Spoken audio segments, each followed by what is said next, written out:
This is your look at the Winchester Model 50 semi-automatic shotgun.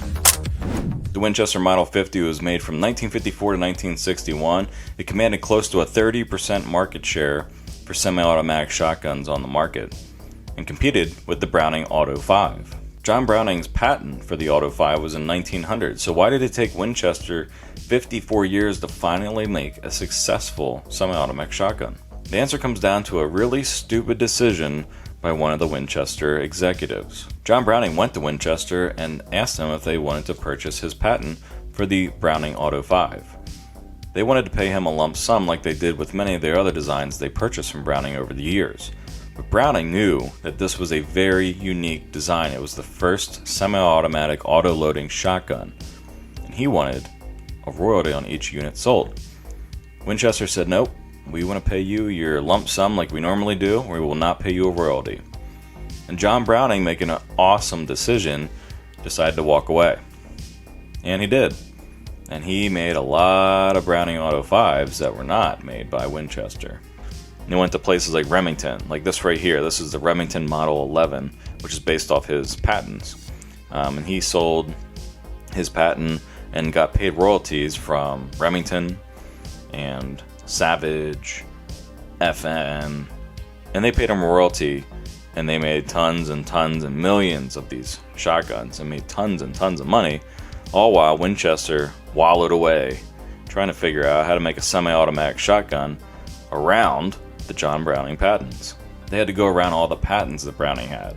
He had a patent on everything from the bolt handle to the friction rings. They had to make some wonky designs, and man, did they make some dangerous designs, including one that was dubbed the Widowmaker. Years and years went by, they couldn't get through these patents, they tried different designs, and finally, in the late 30s and early 40s, they started working with Carbine Williams of famed M1 Carbine, and he had a floating chamber design.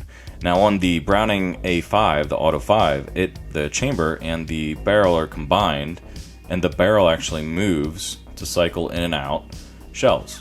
Now on the Carbine design, on the Model 50, it has a floating chamber, so the chamber moves while the barrel is stationary.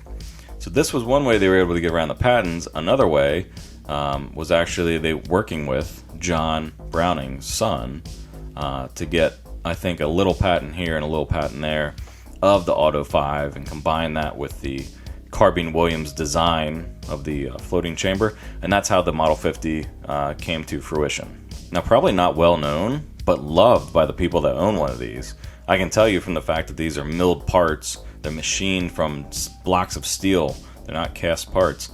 This is a very well-made shotgun. Might not be well known, but it performs and it is exceptionally well made.